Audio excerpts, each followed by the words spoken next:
हम आशा करते हैं कि महात्मा बुद्ध के ये अनमोल वचन आपके जीवन में परिवर्तन लाएंगे। महात्मा बुद्ध कहा करते थे, तप दो प्रकार का है, बाह्य और आभ्यंतर। बाह्य तप 6 प्रकार का है, इसी प्रकार अभ्यंतर तप भी 6 प्रकार का है। अनशन, उनोदरिका, भिक्षाचर्या, रस परित्याग, काय क्लेश और संलीनता, इस तरह के बाह्य 6 प्रकार का है। जो कर्मों की निर्जरा के लिए 1 दिन 2 दिन आदि यथाशक्ति प्रमाण तय करके आहार का त्याग करता है, उसके अनशन तप होता है। जो स्वास्थ्य के लिए अल्पाहार करते हैं, वे ही आगम में तपस्वी माने गए हैं। श्रुति विहीन अनशन तप को केवल भूख का आहार करना है, भूखे मरना है। वास्तव में वही अनशन तप है जिससे मन में अमंगल की चिंता उत्पन्न न हो, इंद्रियों की हानि न हो तथा मन वचन काया रूप योगों की हानि न हो। संक्षेप में इंद्रियों के उपशमन को ही उपवास कहा गया है। अतः जितेंद्रिय साधु भोजन करते हुए भी उपवासी ही होते हैं। जो जितना भोजन कर सकता है उसमें से कम 1 सिक्त अथवा 1 कड़ अथवा 1 ग्रास आदि के रूप में कम भोजन करना द्रव्य उनोधरी तप है।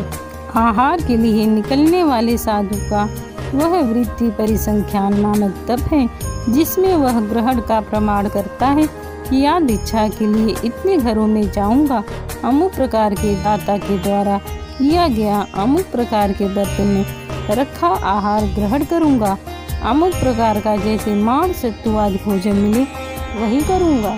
दूध दही घी आदि पौष्टिक भोजन पान आदि के रसों के त्याग को रस परित्याग नामक तप कहा गया है।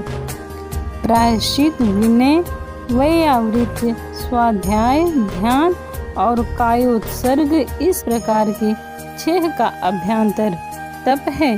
रोग की चिकित्सा में रोगी का न सुख के हेतु होता है न दुख की।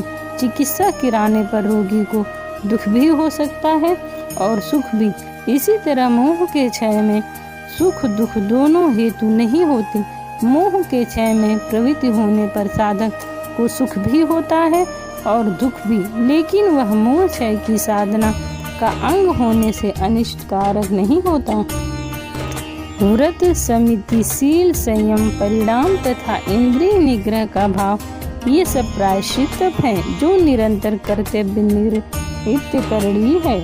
क्रोध आदि स्वकीय भाव के क्षय व उपशम आदि की भावना करना तथा निज गुणों का चिंतन करना निश्चय से प्रायश्चित तप है। जैसे बालक अपने कार्य अकार्य को सरलता पूर्वक माँ के समक्ष व्यक्त कर देता है, वैसे साधु को भी अपने दोषों की आलोचना माया मद त्याग कर करनी चाहिए। जैसे कांटा चुभने पर सारे शरीर में वेदना और पीड़ा होती है और कांटे के निकल जाने पर शरीर निःशल्य अर्थात सर्वत्र सुखी हो जाता है, वैसे ही अपने दोषों को न प्रकट करने वाला मायावी दुखी या व्याकुल रहता है और उनको गुरु के समक्ष प्रकट कर देने पर सुविसिद्ध होकर सुखी हो जाता है। मन में कोई शल्य नहीं होता। गुरु तथा वृद्ध जनों के समक्ष आने पर खड़े होना, हाथ जोड़ना, उन्हें उच्च आसन देना, गुरुजनों की भावपूर्वक भक्ति तथा सेवा करना विनय तप है।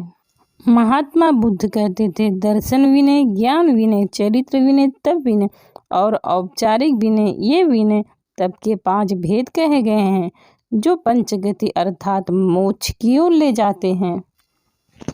विनय जिन शासन का मूल है, संयम तथा तप से विनीत बनना चाहिए। जो विनय से रहित है उसका कैसा धर्म, सुख पूर्वक प्राप्त किया हुआ ज्ञान दुख के आने पर नष्ट हो जाता है। अतः योगी को अपनी शक्ति के अनुसार दुखों के द्वारा अर्थात काया क्लेश पूर्वक आत्मचिंतन करना चाहिए। विनय पूर्वक प्राप्त की गई विद्या इस लोक तथा परलोक में फलदायिनी होती है और विनयहीन विद्या फलप्रद नहीं होती। जैसे बिना जल के धान्य नहीं उपजता। महात्मा बुद्ध कहते थे, विनय जिन शासन का मूल है, संयम तथा तप से विनीत बनना चाहिए। जो विनय से रहित है उसका कैसा धर्म। हम आशा करते हैं कि महात्मा बुद्ध की ये वचन आपके जीवन पर प्रभाव डालेंगे।